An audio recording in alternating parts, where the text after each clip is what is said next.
The gate rattled behind me as a voice cut through the smoke. "I've already called it in. You should shut that thing off right now."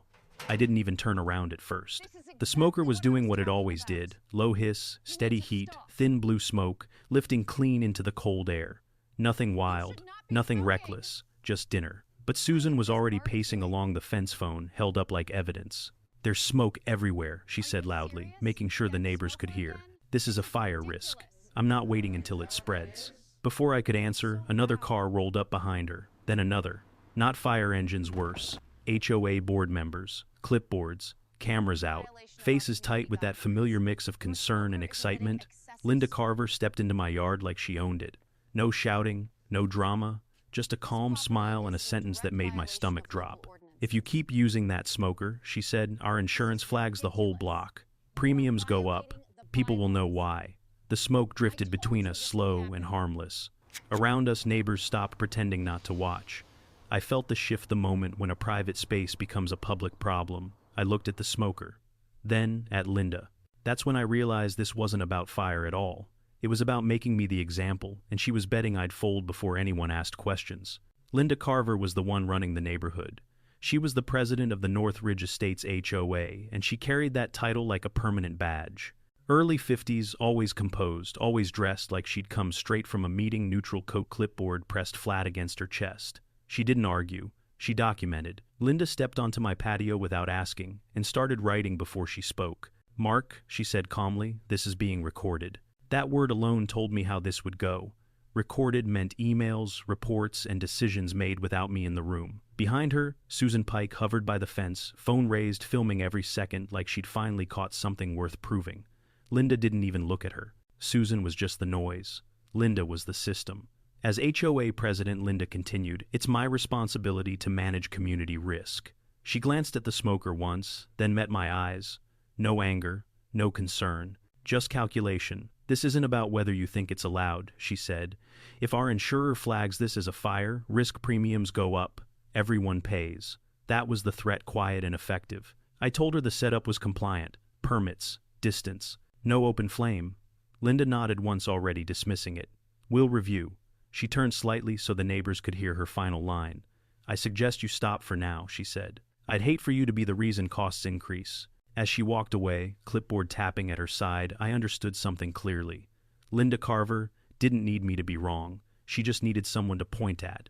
The first letter arrived the next morning. It wasn't certified or marked urgent, just a thin envelope sitting in my mailbox like it belonged there.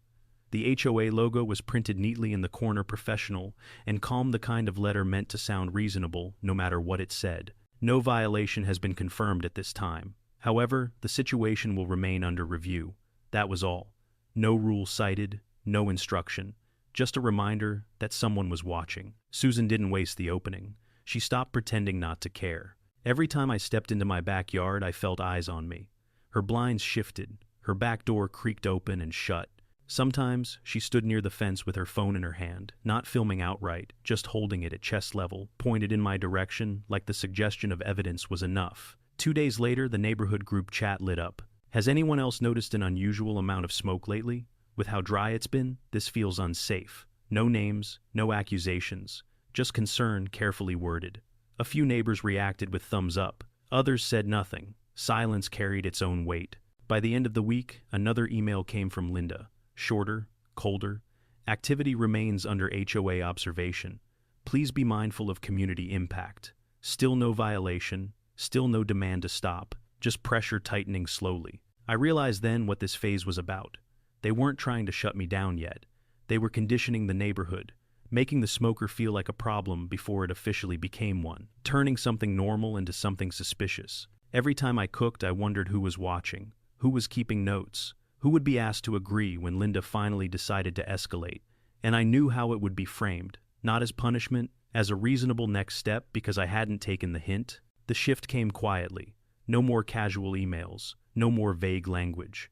Instead, a formal notice appeared in my inbox with a subject line that felt deliberately neutral. "Fire Risk Assessment Community Review." Linda had CC'd the entire board. The message explained that the HOA had hired an independent fire risk consultant to evaluate potential hazards affecting community insurance coverage.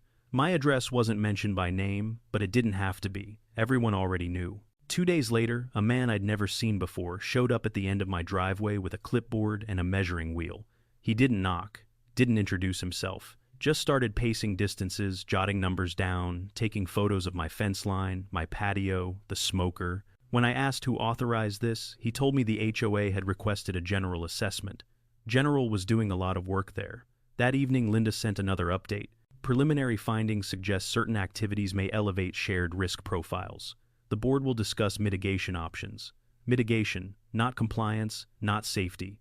Options. Susan took it as permission to escalate. She stopped speaking to me altogether and started speaking about me. I heard it secondhand conversations on sidewalks, going quiet when I walked past a neighbor, mentioning insurance issues like it was common knowledge. Then Linda cornered me near the mailboxes. "This isn't personal," she said, voice low, almost sympathetic. "But insurers don't like gray areas, and the board needs a clear example to show we're proactive." An example. That's when it clicked. This wasn't about whether the smoker was allowed. It was about showing control to the insurer, to the residents, to anyone who might question the board's grip. And I was the easiest variable to isolate. Because systems don't push back. People do. The real damage showed up a week later, buried in an attachment most people wouldn't have opened. Linda sent a board-wide email titled Insurance Impact Summary. It was framed as informational, almost boring.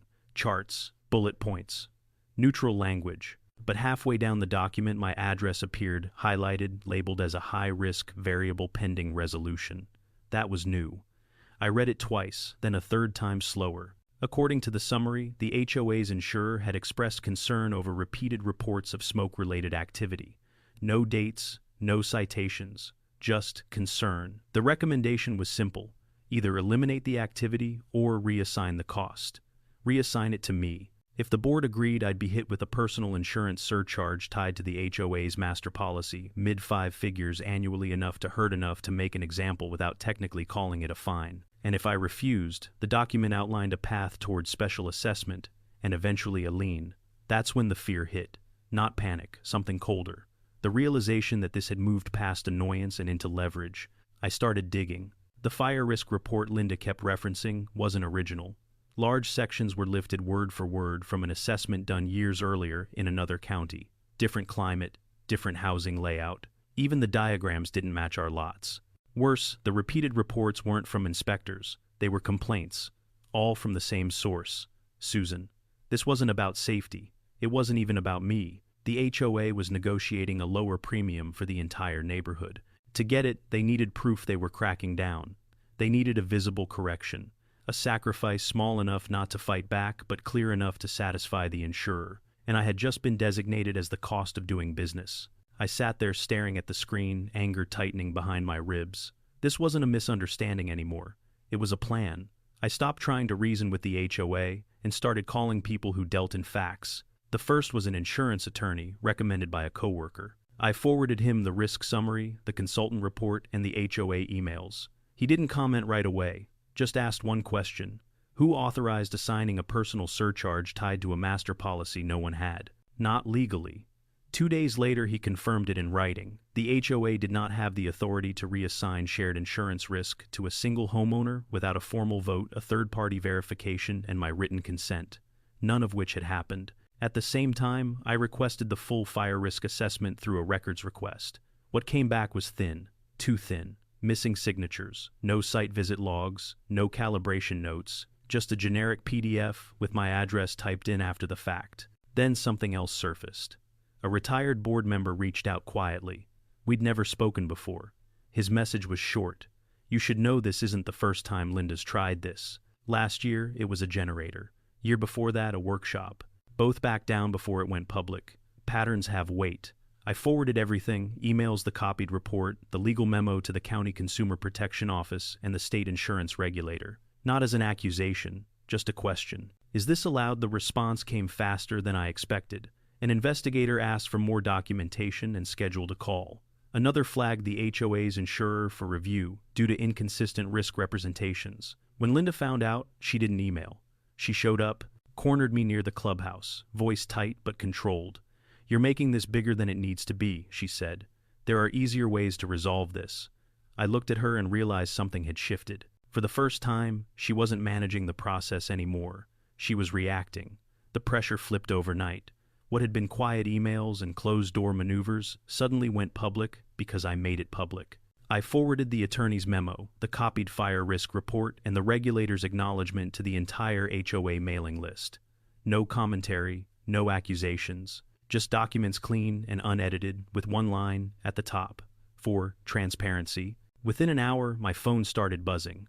Neighbors who'd stayed silent before were suddenly asking questions, not about smoke, but about surcharges, liens, and whether their own routines could be next. Someone replied all, asking why a single homeowner could be labeled high risk without a vote. Another asked how many times the HOA had used outside complaints as insurance leverage. Linda responded fast, too fast. She sent an emergency notice calling for a special board meeting, framing it as a misinformation correction session. Her email warned against spreading partial documents and reminded everyone of the HOA's authority to maintain order. The tone wasn't calm anymore. It was defensive. Then the whistleblower spoke. A current board member, anonymous at first, posted screenshots of internal emails. In them, Linda laid it out plainly. We need one documented case to demonstrate enforcement. Once insurance signs off, this stops being an issue. My address was mentioned by name. That did it. The meeting was scheduled for the following evening at the clubhouse. Attendance was mandatory for board members and strongly encouraged for residents. Linda closed her notice with a line that felt more like a threat than a request. This will resolve the situation one way or another. When I arrived home, there was a printed notice taped to my door. No logo, no signature. Cease activity pending board review. I peeled it off slowly, folded it once, and slipped it into my pocket. Because at that point, there was no backing down. Whatever happened at that meeting wouldn't just decide whether I could use my smoker again. It would decide whether the HOA could keep turning personal habits into leverage, or whether someone was finally going to stop them in front of everyone. The line had been crossed. The clubhouse was already full when I walked in. Folding chairs packed tight, neighbors standing along the walls. Low voices cut off the moment Linda Carver stepped up to the front table and tapped the microphone like she was calling a meeting to order at work, not a room full of people who just realized how close they'd come to being next. This meeting is now in session, she said, crisp and controlled. We're here to address misinformation that's been circulating. Her eyes flicked to me for half a second. Long enough. She launched straight into it, no pleasantries, no discussion. Slides came up behind her: community safety, risk management, insurance stability. Words designed to sound protective while saying nothing concrete. She framed my smoker as a test case, careful not to say my name, careful to keep it abstract. If we don't act proactively, she said, we expose every homeowner here to higher premiums and potential cancellation. Murmurs spread through the room. A few heads nodded. Others frowned. I stayed quiet. Linda took that as weakness and leaned in. This board has a duty, she continued, to step in before individual choices create shared consequences. That's when the door at the back opened. Two people walked in together, one in a county badge, the other carrying a thick folder with the state insurance regulator's seal stamped across the front. They didn't interrupt. They didn't announce themselves. They simply took seats in the front row. The shift was immediate, Linda noticed. Her cadence slowed. She stumbled over her next line and glanced down at her notes, suddenly aware the room wasn't hers alone anymore. The microphone hummed softly in the pause. And for the first time that night, the meeting stopped feeling like a presentation and started feeling like a hearing. The county investigator stood first. He didn't raise his voice or ask permission. He simply placed the folder on the table and slid it toward the microphone. We've reviewed the documents shared with residents, he said, and the materials submitted to the insurer. Linda opened her mouth, then closed it. I stood up, then not to argue, but to show. I connected my laptop and pulled up the files one by one. No speeches. No commentary. The fire risk assessment appeared on the screen, then the earlier report it had been copied from. Identical language, identical diagrams, different county, different year. Next came the emails. Linda's words in black and white. We need one documented case to demonstrate enforcement. Once insurance signs off, this stops being an issue. A murmur rippled through the room, louder this time. Chairs creaked as people leaned forward. The regulator spoke next. The insurer was given incomplete and misleading information, she said. Had this gone through, premiums would have shifted based on a false risk profile. I scrolled to the final slide. The surcharge estimate, the lien pathway, my address highlighted. Silence fell hard and absolute. Linda stared at the screen color draining from her face, realizing too late that this wasn't about interpretation anymore. It was about proof. And proof doesn't argue back. Linda stood up too fast. Her chair scraped loudly against the floor, the sound sharp in the sudden silence. She reached for the microphone, knocking it slightly off-center, as if force might give her back control. "This is being taken out of context," she said, voice tight. "Those emails were internal discussions. Preliminary. Nothing was finalized." The county investigator didn't argue. He just looked at her. "Ma'am," he said evenly, "you submitted altered risk documentation to an insurer and attempted to assign liability without legal authority." That's when Linda's composure cracked. She turned toward the board members beside her, searching for support. One of them avoided her eyes. Another slowly shook his head. Susan, sitting near the aisle, stared straight ahead, phone forgotten in her lap. Linda tried again, louder now. "I was acting in the community's best interest." The regulator stood. "Intent doesn't negate misconduct." She announced it calmly. The insurer had suspended negotiations, an audit was being opened, and the HOA's actions were now under formal review. Effective immediately, Linda's authority over insurance matters was revoked, pending investigation. The room exhaled all at once. A board member cleared his throat and spoke into the mic. "I move to suspend the HOA president until this review is complete." The vote wasn't close. Linda sank back into her chair, stunned, her clipboard slipping from her grasp and hitting the floor with a dull, final thud. No one rushed to help her pick it up. As officials gathered their documents and residents began whispering in urgent, disbelieving tones, I realized something simple and undeniable. Linda hadn't lost because I yelled. She hadn't lost because I fought harder. She lost because the system she tried to weaponize finally turned and looked at her instead. And in that room, under fluorescent lights and public scrutiny, her control ended exactly where it had begun, on paper. No one rushed the exit when the meeting adjourned. People stayed in their seats, talking in low voices like they were afraid the moment might disappear if they stood up too fast. The room felt lighter, not celebratory, relieved. A pressure everyone had been carrying without naming it had finally eased. A couple of neighbors came over to me first. Awkward apologies, quiet admissions. We didn't realize it could have been any of us. I should have spoken up sooner. Others just nodded as they passed, eyes meeting mine for a second longer than usual. Not gratitude recognition. Across the room, Susan slipped out early, head down, phone gone from her hand. No one followed her. No one asked for explanations anymore. The remaining board members huddled near the front table, voices urgent, already talking about damage control. Not spin repair. That mattered. I sat back and let the noise wash over me. For the first time in weeks, I wasn't bracing for the next email, the next notice, the next review. My shoulders dropped without me telling them to. The space felt different. Not because I'd won, but because the rules had finally applied to everyone equally. And that was enough. The next update came while everyone was still in the room. The regulator took a call just outside the doors, then returned and spoke quietly with the remaining board members. No announcements, no speeches, just facts passed hand to hand. A few minutes later, the board secretary read it aloud. All insurance negotiations tied to the HOA were formally frozen pending audit. Any attempt to assign individual surcharges or special assessments related to risk mitigation was suspended immediately. Existing notices, mine included, were declared void. There would be no liens, no penalties, no retroactive charges. The county investigator added one more detail, voice flat and unmistakable. The HOA was now required to operate under temporary oversight for insurance-related decisions.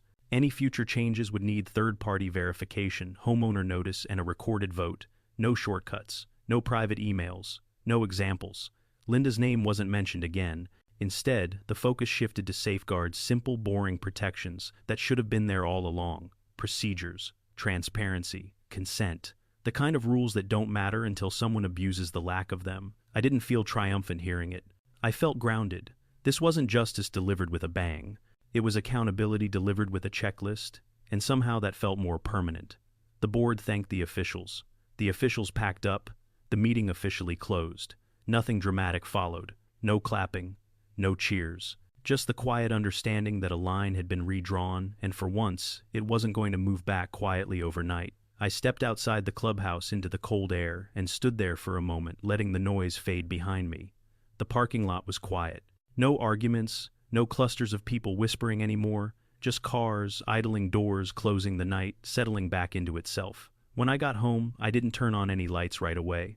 I walked straight into the backyard and stopped where the smoker sat exactly where it always had, untouched, unmoved, waiting. I ran my hand along the lid, still cool, still mine. For weeks, that spot had felt temporary, like something I was borrowing under threat of having it taken away. Tonight it felt solid again, anchored.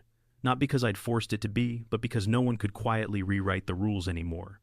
Across the fence, Susan's yard was dark. No phone held up, no blinds shifting, just silence. The kind that doesn't demand anything from you. My phone buzzed once. A short email from the HOA secretary confirming the suspension of all enforcement actions tied to my address. Nothing dramatic, no apology, just closure. I set the phone down and looked out over the yard. This had never really been about a smoker, or smoke, or safety. It was about whether ordinary people were allowed to exist comfortably in their own space, or whether comfort had to be approved. That night, for the first time in a long while, the space felt like mine again. And sometimes, that's the only victory that actually lasts.